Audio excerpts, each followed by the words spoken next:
This is how the hypocrisy of the gurus and acharyas started. The second organization that still was out of their grip was the cash-rich ISKCON and BBT International sued Prabhupada's BBT and Hansaduta in California, asking the court to declare that Prabhupada's BBT was never valid.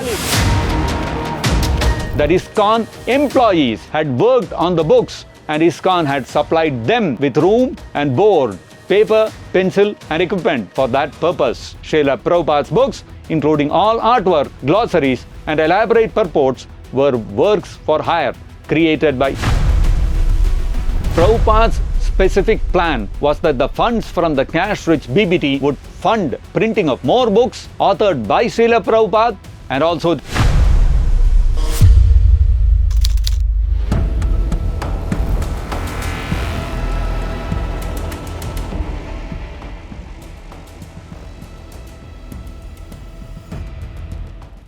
Hare Krishna, Vishwaguru Srila Prabhupada ki Jai. Welcome back to the ISKCON Files series. You are watching the 12th episode of this series, which is the third part of the second chapter, the Bloodless Coup in ISKCON. We have seen in the last episode how the 11 Ritviks rubber-stamped themselves as gurus and acharyas and they wrenched control of ISKCON. It was interesting to note that Sattvarup Maharaj at that time wrote an article in December of 1977 stating that he would not allow anybody other than Srila Prabhupada's worship in ISKCON in his temples. But actually, a few months later, he exactly did that. He said that Prabhupada only could be the Acharya whom everyone would worship, and all the new gurus would worship Srila Prabhupada. They would do arati for him.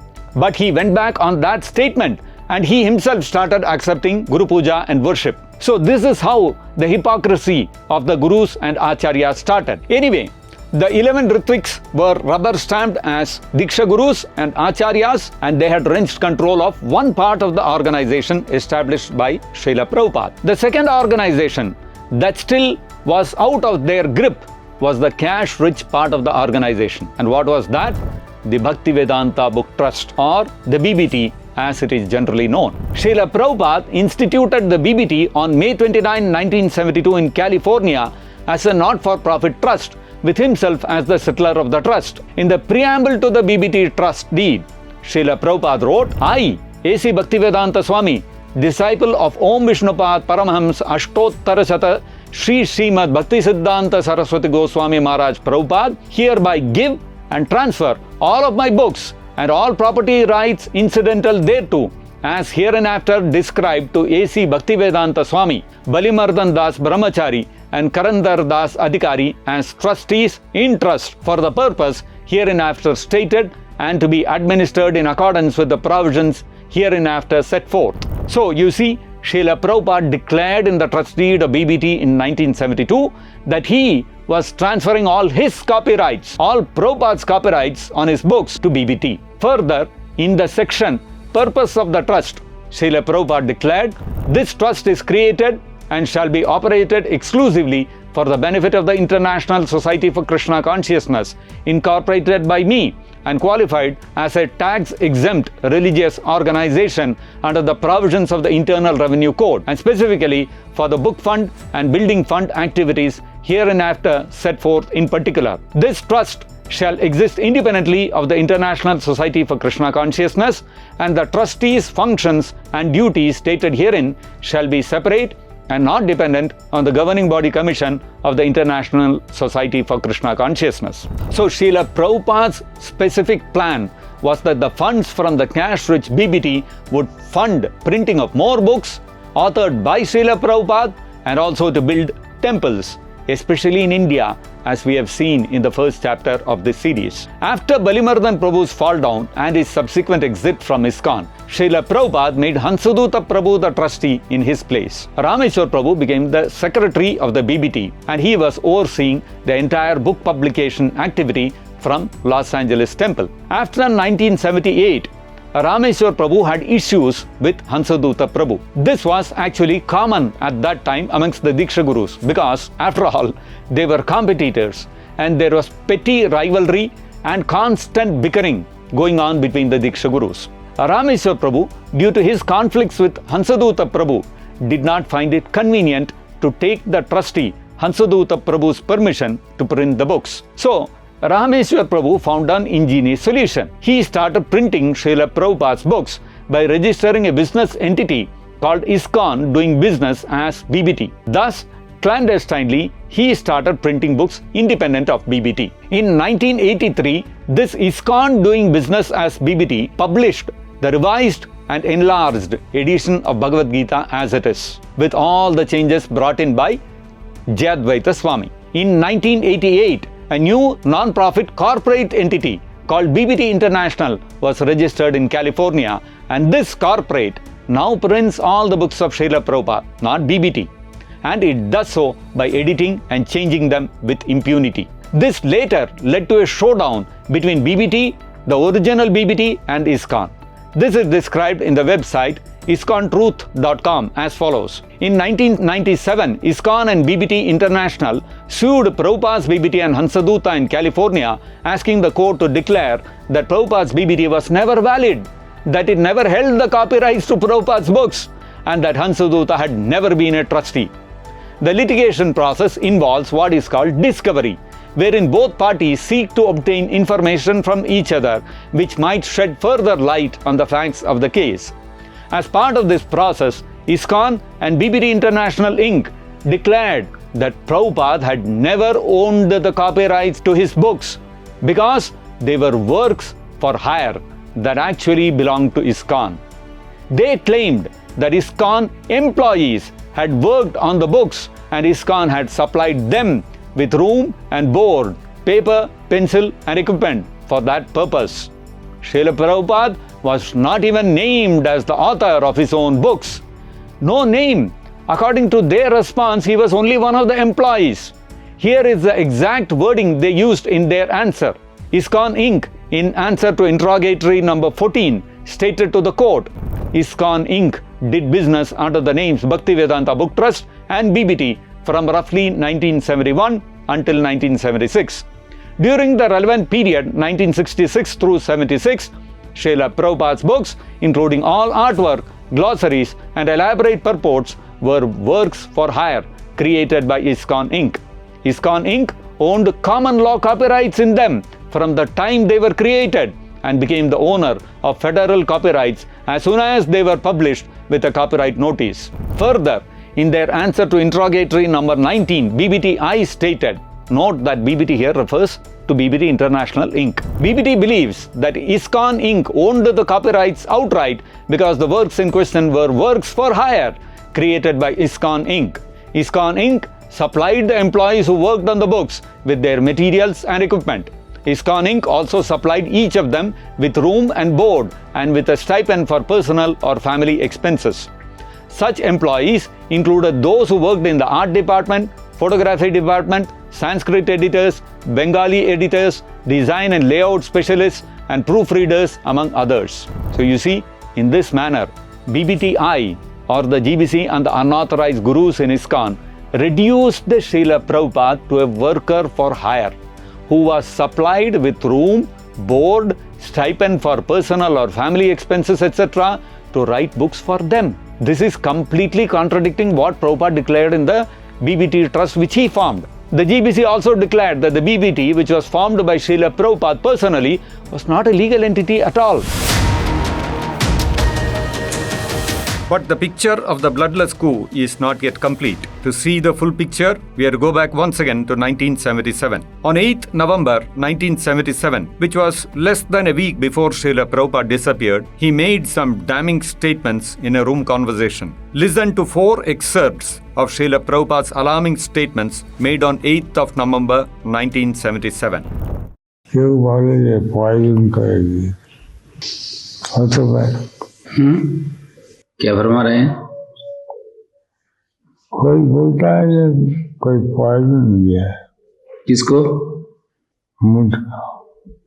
कौन बोलता है? यही सब friend. क्या बोले से श्री प्रभुपाद? ये बोले थे कृष्णदास। आपको कौन पॉइजन देगा, किस लिए देगा? Who said that, Shri Prabhupada? I don't know. It is said. ये महाराज ये कोथा आप कैसे बोला आज की कोई बोला है कि पॉइजन दिया है या आपको कुछ आभास हुआ है क्या? नहीं, ऐसे कोई बोला देवे से ऐसा होता है, शायद कोई किताब में लिखा। Prabhupada just said that, this morning his condition was bad. The Prabhupada was complaining of mental distress this morning, yes. Shri Prabhupada, ওটা কি ব্যাপার হয়েছিল? Mental distress? बोलिए वही बात है, कोई हमको पॉइजन किया। I was thinking that someone had poisoned him. Yeah. That was the mental distress. Yeah. तो ये बोलते हैं तो इसमें कुछ न कुछ सत्यता है, इसमें कोई संदेह नहीं। You heard Srila Prabhupada state that he had been poisoned no less than 4 times on 8th November, which was less than a week before his disappearance. As if that was not enough, 2 days later, on 10th November, Srila Prabhupada wanted to be taken on a bullock cart for Govardhan Parikram, but devotees were objecting to it, saying that his health was too frail. In that context, listen to the exchange between Srila Prabhupada and the devotees. Please remember that this is just 4 days before Srila Prabhupada's disappearance. Is your humble disciples, Srila Prabhupada, were ready to take up any instruction that you have kindly given us. But at the same time, you had advised us many times that we shouldn't take unnecessary risk. It's like a few days ago, you were telling a Bengali saying that when you are doubtful, don't do it. You instructed us. Nothing material. Srila Prabhupada, can you tell us why you want to go on the parikrama? Shri Prabhupada, I'm going to do the appointment. Good. Paddy. This seems like suicide, Srila Prabhupada. This program. It seems to some of us like it's suicidal. And this is also suicide. Prabhupada said, and this is also suicide. Now you have to choose which suicide. Ravan will kill, and Ram will kill. Better to be killed by Ram. That Marichi, if he does not go to mislead Sita, he will be killed by Rama.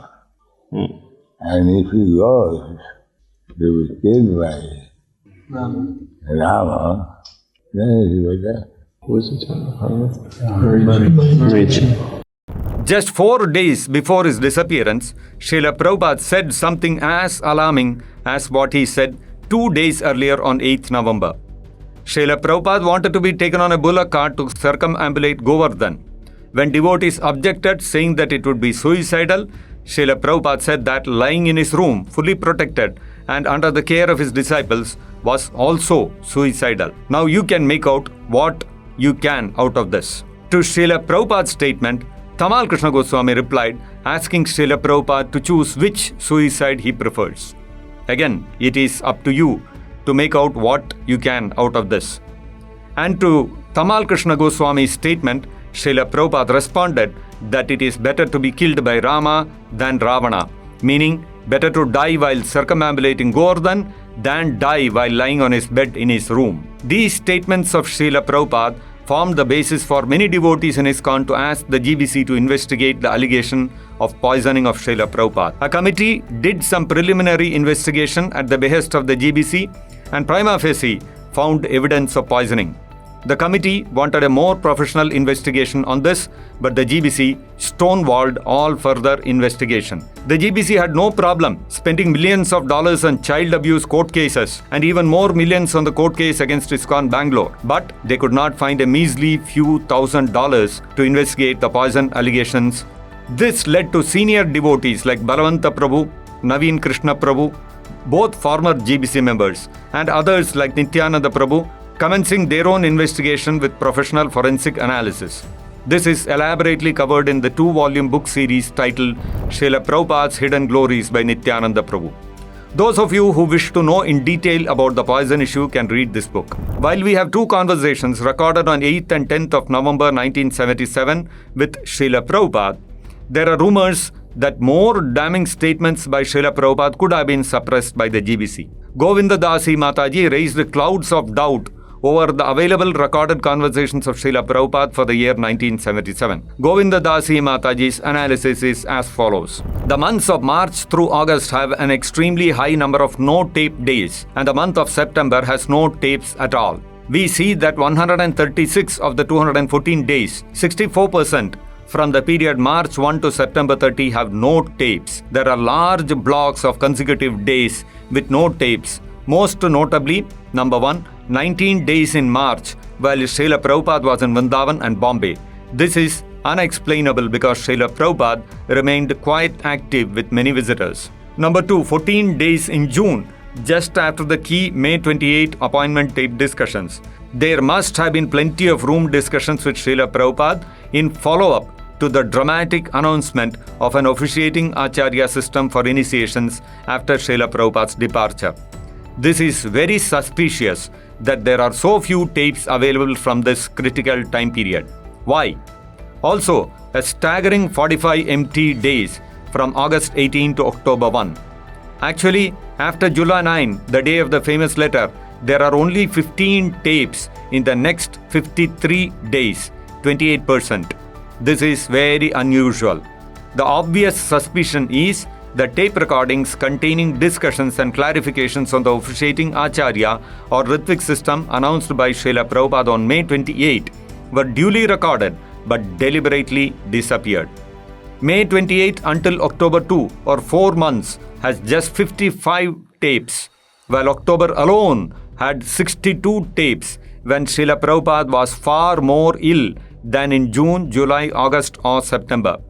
4 times 62 means May 28 to October 2 could have produced plus or minus 255 tapes if all things were equal, but it was only 55 or 200 missing tapes. This is just for May 28 to October 2, 1977, not accounting for March to May 28 with perhaps 40 more missing tapes. Where are these 240 missing tapes? They were packed in bundles of 20, so how could 12 bundles be lost unless it was on purpose? Even though Srila Prabhupada spoke less when ill, the tape recorder was simply left on and the same number of tapes were produced, albeit maybe with less speaking on them. Srila Prabhupada would daily sit in his garden and receive visitors or talk with servants. He always was speaking. So where are these recordings? What could possibly explain their absence? We will see that some missing tapes are known to have been made, but are not now available. While Govinda Dasi Mataji voiced her doubts like this over recordings of Srila Prabhupada from 1977 going missing, listen to what Rajasekhar Prabhu had to say on this. Probably a week or so after Prabhupada disappeared, I was in my room, because at that time most of us service had finished, we were always in our rooms. So Smarahari showed up. Prabhuji, I've got a problem. So what's that? He said the GBC want me to burn some of the tapes. But you see, in those days, that can only mean Tamal Krishna speaking, because he was Mr. GBC all by himself, and everybody knew. I told Smarahari, you can't burn Prabhupada's tapes. He told me, the GBC have asked me. So I thought, well, that's Tamal, obviously, because nobody calls GBC, there's no meeting or nothing like that. So this means, and no, there weren't any GBCs around except Tamal. It was pretty obvious to me. So I said, well, look, how can you do that? It's a great sin. So just give me those tapes. I'll stash them somewhere, secretly. You just go back and say, okay, they've been burned. So it's hard to think about that. But the poison where I mentioned, Prabhupada said, I became an old man, that was obliterated. That was one of the main things, see? Because twice Prabhupada said it and he'd actually mentioned Jayapataka's name. So they understood, oh, Srila Prabhupada must be knowing what Jayapataka has been doing. Because Prabhupada pointed that at him, see? Then after a few days again he's coming and, oh Prabhuji, they're putting pressure on me, I have to burn these tapes. I said, well, I've already told you, just give them to me. I will hide them very carefully. There's a glass box, we'll put the box in the railway station or somewhere, luggage place, don't worry. Nobody will know, I'm the only one who knows. And you'll say, oh Prabhuji, I have to think about that. Smarahari, he was always a yes man. So he's never going to say no to anybody, but it was on his consciousness, that's for sure. They disappeared, but and destroyed. Even the researchers who went after all the tapes, that section is still missing. Now, piecing together all these incidents as well as what happened in 1977, which we covered in the previous episode, let us see what emerges. On 22nd of April 1977, Tamal Krishna Goswami told Srila Prabhupada that neither he nor any of his godbrothers could become gurus because all of them were conditioned souls. Then, in May of 1977, Tamal Krishna Goswami became Srila Prabhupada's secretary after his exile to China due to the fratricidal war he orchestrated. Then Srila Prabhupada's health all of a sudden started deteriorating. Then on 22nd May, Srila Prabhupada called the GBC to ask him questions for the future. And on 28th May, in response to the GBC's question about how initiations would happen after his disappearance, Srila Prabhupada said he would appoint Ritviks to initiate on his behalf. Then on 9th July, Srila Prabhupada issued the directive appointing 11 Ritviks as he had promised on May 28th. Then, in October 1977, the GBCs conspired to keep devotees away from visiting Srila Prabhupada in Vrindavan, although Srila Prabhupada specifically asked all devotees to come. We have seen this from the testimonials of Amayatma Prabhu and Tattvadarshan Prabhu. Then, after this happened in October, on 8th November, Srila Prabhupada stated that he had been poisoned. You have already heard about that. Tamal Krishna Goswami then told Srila Prabhupada that he had to choose which suicide Prabhupada wanted, either to die by suicide in his room or by suicide on Govardhan Parikram on bullock cart. Then, on 13th November, the GBCs get together and start planning who wants to become guru for which zone, as described by Sudam Maharaj. Then, on 14th November, Srila Prabhupada disappeared. Then, the tapes get burnt as per Rajasekhar Prabhu. And on 19th March 1978, the GBC declared 11 devotees have been chosen to become gurus by Srila Prabhupada, which we all know was an outright lie. And they declared that overnight, these 11 people had become pure devotees. After that, in 5 years' time from then, in the year 1983, the GBC brought out a revised and enlarged Bhagavad Gita with thousands of changes.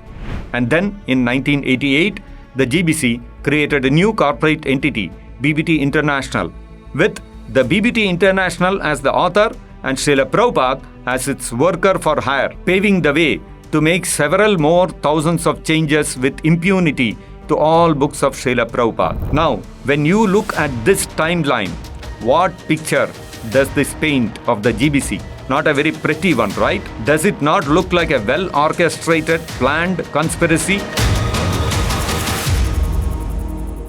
Which reminds us of Srila Prabhupada's prediction once again in the purport to the 48th verse 28th chapter of the 4th canto of the Srimad Bhagavatam, which, if you recollect, we had shared with you at the beginning of the 2nd chapter of this ISKCON Files series. Here is the quote once again.